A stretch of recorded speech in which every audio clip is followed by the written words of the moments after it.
ఎల్కోవాలి యువత. ఇంకొకటి పాయింట్, మంచి పాయింట్, యువత రాజకీయాలకు రావాలి. ఈ రాజకీయ వ్యవస్థ వల్ల ఈ సొసైటీ, ఈ మత కల్లోలాలు, ఈ భారతదేశం వెనకబోతుంది కదా, ఈ యువత రాజకీయాలు రావాలి. ఎందుకంటే యువత రాజకీయాలకు వస్తే అది వేరే ఉంటుంది ట్రెండ్. ఎందుకంటే ఒక సీటు గురించో, డబ్బులు సంపాదించాలనో, ఇంకా ఆ రాజకీయ వ్యవసాయాల గురించో రాజకీయాలకు రావద్దు. రాజకీయంగా వస్తే వాడు సేవకుడు రావాలి. నన్ను ఒక ఎమ్మెల్యే ఎన్నుకుంటే, నన్ను ఒక కార్పొరేటర్ ఎన్నుకుంటే, నాకు కొందరు ఓట్లు వేస్తే వాళ్ళ బాగోగులు చూడాలి, వాళ్ళ సొసైటీ చూడాలి తప్ప నేను వాళ్ళ కడుపు కొట్టి వాళ్ళ నుంచి డబ్బు సంపాదించాలో, సీటు గురించో వచ్చిన రాజకీయుడు ప్రజలకు న్యాయం చేయడు. షఫీ గారు చెప్పారు, ప్రజలు మిమ్మల్ని మోసం చేస్తారు రాజకీయ నాయకులు అని. ఎందుకంటే మనం మనం మనం మేల్కోవాలి. ఫస్ట్ ప్రజలు మేల్కోవాలి. అరే నేను ఓటేస్తున్నా, నాకు ఏం చేస్తున్నాడు, 5 సంవత్సరాలు సీటు మీద కూర్చుంటుండు, కోట్లు సంపాదిస్తున్నాడు. కానీ నేను ఓటేసిన తర్వాత నాకు సేవకుడిగా మారుతుండా, అతనికి ఓటేయాలని ప్రజలు ఎప్పుడైతే అనుకుంటారో అప్పుడు భారతదేశం బాగుంటది. ఈ గొడవలు ఉంటాయి, ఇది ఉండదు. యువత రాజకీయాలు రావాలి. సార్ ఇక్కడ ముఖ్యంగా 3 విషయాలండి. రాజకీయ నాయకులు ప్రజలకి మంచి చేయకపోయినా పర్లేదు కానీ చెడు చేయకూడదు. ఈ రోజు మత విద్వేషాలు రెచ్చగొట్టేసి ఒకరిని చంపుకునే స్థాయికి తీసుకొచ్చే విధంగా చేస్తుంది రాజకీయ నాయకులని కొందరు. మొదటి స్టేట్మెంట్ నిలుస్తుంది. రెండో విషయం చెప్తాను సార్. ఇప్పుడు మనం ఉన్నాం సార్, మన స్కూల్ గోయింగ్ టైంలో కొన్ని సంవత్సరాల ముందు హిందూ ముస్లిం క్రిస్టియన్ ఫీలింగ్స్ ఉన్నాయా? మనకి లేవు. అందరం కలిసి ఉన్నాం కదా, మనందరికి హిందువులు క్రైస్తవులు అందరూ కలిసికట్టుగా ఉన్నాము. ఇక్కడ ఆలోచించండి, ఎప్పుడైతే ఇప్పటికి కూడా కలిసి ఉన్నాం.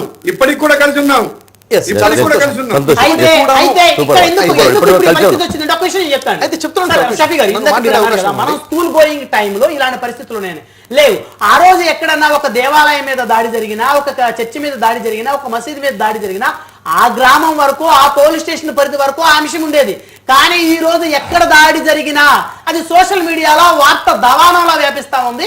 ఒక దేవాలయం మీద దాడి జరిగితే హిందువుల మీద పెద్ద ఎత్తున దాడులు జరుగుతున్నాయి, ఈ ప్రభుత్వం చూస్తూ ఊరుకుంటుంది అనేటువంటి కొంతమంది రెచ్చగొట్టే వ్యక్తులు సోషల్ మీడియాలో తయారయ్యారు. అదేవిధంగా ఒక చర్చి మీద దాడి జరిగినా, ఒక మసీద్ మీద దాడి జరిగినా ఆ అంశం దావానంలో ప్రపంచం అంతా వ్యాపిస్తా ఉంది. కాబట్టి ఈ పరిస్థితులు ఈ రోజు వస్తున్నాయి అనేది నా అభిప్రాయం. షఫీ గారు, ఇక్కడ ఒక మూల కారణం చెప్తాను సార్. చాలా ఆలోచించి చెప్తున్నాను, జాగ్రత్తగా ఉభయ తెలుగు రాష్ట్ర ప్రజలు వినండి. వాస్తవానికి మన మధ్యన తేడాలు లేవు, మనందరం కలిసే ఉన్నాం. ఎప్పుడైతే ఒక బాలుడు పెద్దవాడైన తర్వాత, లేక ఎవరైనా ఒక వ్యక్తి, ఒక యువకుడు ఎప్పుడైతే తన మత గురువు దగ్గరికి వెళ్తున్నాడో, అతను హిందూ అయినా, ముస్లిం అయినా, క్రైస్తవుడైనా, ఎప్పుడైతే తన మత గురువు దగ్గరికి వెళ్తున్నాడో అప్పుడు తనలో ఒక భావాజాలం వస్తుంది. నా మతం గొప్ప, ఇదే సరైనది, ఇతర మతాలు తక్కువ అన్న భావం అన్ని భావాల్లో వచ్చేస్తుంది. అంటే ఈ మత గురువుల్లో కొంతమంది బోధిస్తున్నారు, రెచ్చగొడుతున్నారు. ఎందుకు? ఇది మతం కాబట్టి. మతం గోడలే కడుతుంది. ధర్మము మత బోధకులు బోధించట్లేదు సార్. ధర్మం గ్రంథాల్లో ఉంది. డిపెండ్ అవ్వకుండా గ్రంథాలకు దగ్గర అయిపోతాము. ఈరోజు మన దగ్గర ఎడ్యుకేషన్ ఉంది, తెలుగులో భగవద్గీత వేదాల ట్రాన్స్లేషన్ ఉంది, ఇంగ్లీష్లో ఉంది, హిందీలో ఉంది, బైబిల్ ఉంది, ఖురాన్ ఉంది. మనం ఇది చదువుకోవాలి. మొదటి విషయం నేను చెప్పాలనుకుంటుంది. అంటే ఇక్కడ మనం ఏం చేయాలి? మతాలని శుద్ధి చేస్తేనే ధర్మం వస్తుంది. మతాలు శుద్ధి చేయాల్సిన అవసరం ఉంది. ఎందుకంటే మతాలు మతి నుండి పుట్టింది. ధర్మాన్ని ఎక్స్ప్లెయిన్ చేయడం కోసం చేసిన ఎక్స్ప్లెనేషనే మతము. అయితే ధర్మం అంటే ఏంటో చెప్తాను, నాకు కొంచెం సమయం ఇవ్వండి. ముఖ్యమైన విషయం చెప్తున్నాను, చాలా ముఖ్యమైన విషయం, అందరూ కూడా జాగ్రత్తగా వినండి. ధర్మం అంటే ఏంటి? భగవద్గీత 4వ అధ్యాయము 7-8 శ్లోకాలు చూసుకున్నట్లయితే అక్కడ శ్రీకృష్ణుడు అర్జునుడికి బోధిస్తున్నారు ఏమని? ధర్మం ఎప్పుడెప్పుడైతే ఎక్కడెక్కడైతే క్షీణిస్తుందో అప్పుడప్పుడు నేను అవతరించి ధర్మాన్ని శాపిస్తాను అని చెప్పారు. అయితే ఈ విషయం చెప్పక ముందు 4వ అధ్యాయం 1-2 శ్లోకాలు ఏముంటుందంటే, ఓ అర్జున, ఈ విషాదయోగం ఏదైతే యోగం నీకు బోధిస్తున్నానో ఇది ముందుగా నీకే బోధించట్లేదు, ముందు నేను సూర్యుడికి బోధించాను. అంటే సూర్యుడు అంటే మొట్టమొదటి మానవుడికి బోధించాను, ఆ తర్వాత మనువుకి బోధించడం జరుగుతుంది, ఆ తర్వాత ఇక్షోకులు బోధించాను, ఇప్పుడు నేను నీకు బోధిస్తున్నాను అన్నారు. చూడండి, ఇక్కడ గమనించేది ధర్మము ఇలా ఋషులకు బోధించబడుతూ వచ్చింది. ఇదే విషయం ఖురాన్లో కూడా చెప్పబడింది. ఖురాన్లో కూడాను ఈ ధర్మం ఏదైతే ఉందో 42 సూర 13వ వాక్యంలో ముహమ్మద్ ప్రవక్త చెప్తున్నారు, ఈ ధర్మం ముందు నీకు చెప్పడం లేదు, ముందు మనువుకు బోధించాను అంటారు. ఖురాన్లో కూడా నూహ్ అలైహిస్సలాం అంటే మనువు గురించి ఉంది. మహారుషి మనువు ప్రస్తావన ఖురాన్లో ఉంది. అంటే ఋషులు కూడా బోధించారు. ఋషులు అంటేనే ప్రవక్తలు, ఋషులు అంటేనే ప్రవక్తలు. ఋషులు, మహారుషులు, ప్రవక్తలు అంటారు. వీళ్ళకి బోధించింది ఎవరండి? పరమాత్మ బోధించాడు ధర్మాన్ని. పరమాత్మ అక్షర పరబ్రహ్మ గురించి బోధిస్తున్నాడు. భూమి మీదకి అవతరిస్తుంది పరమాత్మ. అవతరించిన పరమాత్మని భగవద్గీతలో ఉంది, పరిశుద్ధాత్మని బైబిల్లో ఉంది, ఖురాన్లో రూహుల్ ఖుద్దూస్ అని ఉంది. రూహుల్ ఖుద్దూస్ అంటే పరిశుద్ధాత్మ, పరమాత్మ. అంటే ఇతన్ని జిబ్రాయిల్ అంటారు, గాబ్రియల్ అంటారు. ఎప్పుడెప్పుడు ఎక్కడెక్కడైతే ధర్మం క్షీణిస్తుందో, మానవత్వం చచ్చిపోతుందో అక్కడ పరమాత్మ అవతరించి మనుషుల్లో నుంచి ఒక ఋషిని ఎన్నుకునే ఋషుడికి బోధించడం జరుగుతుంది. అక్కడ అర్జునుడికి బోధించిన ధర్మమేనా? ఇక్కడ అరబ్బీ భాషలో ముహమ్మద్ ప్రవక్త బోధించిన ధర్మమేనా? గాబ్రియల్ దేవదూత పరిశుద్ధాత్మ రూపంలో యేసు వారి దగ్గర వచ్చి బోధించిందైనా కానీ ఒకే ధర్మం బోధించబడింది. ఈ ప్రవక్తలు, ఋషులు, మహారుషులు, ప్రాఫిట్స్ మనం చెప్పుకునే పదాలు మాత్రమే.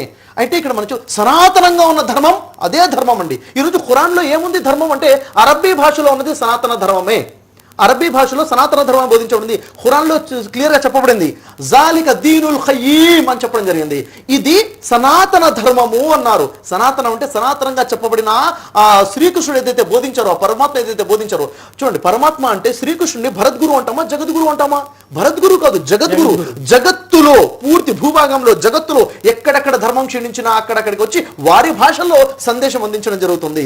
అరబ్బులు ఎక్కడైతే మానవత్వం చచ్చిపోయి ఉందో, రాక్షసత్వం పెళ్లిపికిందో, ఆ సమయంలో అదే పరమాత్మ, అదే పరిశుద్ధాత్మ, అదే రూల్ ఖుద్దు జిబ్రైల్ వచ్చేసి ముహమ్మద్ ప్రవక్త అదే సందేశాన్ని వారి మాట్లాడే భాష అరబీలో బోధించారు. వైదాలలో ఉన్న ధర్మమే ఖురాన్లో ఉంది, కొత్త ధర్మం కాదు. అదే ధర్మము మోసే బోధించారు. అదే ధర్మము యేసు ఈసా బోధించారు. కాబట్టి ఇక్కడ భాషలు మారిపోయి మతాలు వేరైనప్పటికీ ధర్మం ఒకటే. అయితే బోధకులు మతంలో బోధించింది ఒకటే ధర్మం ఒకటే ఉంది. ఆ గ్రంథాన్ని చేతిలో పట్టుకుని బోధించే బోధకులు విడగొట్టి బోధించారు. కాబట్టి మతాలు వదిలిపెట్టి ధర్మంలోకి వద్దామంటారు. అన్ని మతాలు, హిందూ అనేది ధర్మమే, మతం కాదు. హిందూ మతం కాదు, హిందూ ధర్మమే. ఉదాహరణకి నేను కూడా హిందూనే సార్, హిందూ అనేది జియోగ్రఫికల్ వర్డ్. సింధు నాగరికత, సింధు ఇండస్ పక్కన ఉన్నటువంటి వాళ్ళందరూ కూడా హిందువులే. భారతదేశంలో పుట్టిన ప్రతి ఒక్కడు హిందూనే. హిందూ అనేది దేశానికి సంబంధించింది. హిందుస్థాన్. ఇప్పుడు ఒక హిందూ మతపరంగా చెప్పాలంటే నేను వైదికుడినే అని చెప్పాలి. మీరు ఏమని చెప్పుకోవాలి? నేను వైదికుడిని అని చెప్పుకోవాలి, హిందూనే కాదు. నేను కూడా హిందూనే, మీరు కూడా హిందువే. కానీ మీరు వైదికుడు, వేదాలను అనుసరించేవాడు. నేను ఖురాన్ని అనుసరిస్తున్నాను, నేను వేదాలను విశ్వసిస్తున్నాను, బైబిల్ని విశ్వసిస్తాను, ఖురాన్ని విశ్వసిస్తాను. ఎందుకు? 3 గ్రంథాల్లో ఉన్న ధర్మం ఒకటే. ఖురాన్ చెప్పింది. ఖురాన్ ఏం చెప్పింది సార్? నువ్వు గ్రంథాలన్నీ విశ్వసించు అని ఖురాన్ చెప్పింది. కాబట్టి భగవద్గీతని నమ్మవని, బైబిల్ని నమ్మవని నా ఖురాన్ చెప్పింది. కాబట్టి నేను గ్రంథాలన్నీ ప్రేమిస్తాను. ప్రతి ముస్లిం ప్రేమిస్తాడు, విశ్వసిస్తాడు అన్ని గ్రంథాలు. ఎందుకని? విశ్వాసంలో ఒక భాగమే గ్రంథాలన్నీ నమ్మాలి. ఋషులందరినీ, ప్రవక్తలందరినీ నమ్మని చెప్పారు. సార్ 1,24,000 ప్రవక్తలు వచ్చారు. దాంట్లో దాదాపుగా 64,000 మంది ప్రవక్తలు భారతదేశ గడ్డ మీద వచ్చారండి. మొట్టమొదటి మానవుడు ఆదం ఎక్కడ వచ్చారు? మొట్టమొదటి మానవుడు అడుగుపెట్టిన భూభాగం ఇండియానే. ఆదం అంటేనే సంస్కృత భాష. ఆదమా, ఆది, ఆదివారము, ఆది మానవుడు, ఆది. మొట్టమొదటి మానవుడు భారతదేశంలో వచ్చాడు. మొట్టమొదటిగా పరమాత్ముడు ఇచ్చిన సందేశం సంస్కృత భాషలోనే ఇచ్చాడు. సంస్కృత భాష కూడా దేవుని భాష. భాషలన్నీ దేవునివే. ఈరోజు ఏమైపోయాయంటే సంస్కృతం అంటే మీది, అరబ్బీ అంటే వీళ్ళది కాదు సార్. భాషలన్నీ కూడా ఒక టూల్స్ మాత్రమే. ఋషులందరూ ఇచ్చిన ధర్మం ఒకటే ఉంది, గ్రంథాలలో ఒకటే బోధించడం జరిగింది. అసలు ఈ మత విద్వేషాలు ఎక్కడొచ్చో తెలుసా సార్? గ్రంథాలు వదిలిపెట్టాం సార్, భగవద్గీతను వదిలేసాం, వేదాలు వదిలేసాం, బైబిల్ వదిలేసాం. బైబిల్ చేతిలో పట్టుకుని తిరిగే క్రైస్తవులు బైబిల్ చదవట్లేదు. నేను చెప్తాను, బైబిల్ ఏవో కొన్ని వాక్యాలు మాత్రమే బోధించుకుంటూ వెళ్తున్నారు. వారి మధ్యలో ఉన్న మతం బోధిస్తున్నారు, గ్రంథం బోధించేది వేరండి. ఒక మాట, గ్రంథాన్ని వదిలేయలేదు, గ్రంథాలు చేతిలో పట్టుకున్నారంతే. గ్రంథాలు చేతిలో పట్టుకున్నారు. అంటే గ్రంథంలో ఉన్నటువంటి గ్రంథాల్లో ఉన్న సారాంశం బోధిస్తే ధర్మం బోధించే నాయుడు గారు అంటే షెఫీ గారు చెప్పేది గ్రంథాల గురించి. ఇంకొక ప్రమాదం ఏంటంటే మొన్న ఒక స్కూల్లో మా బంధువు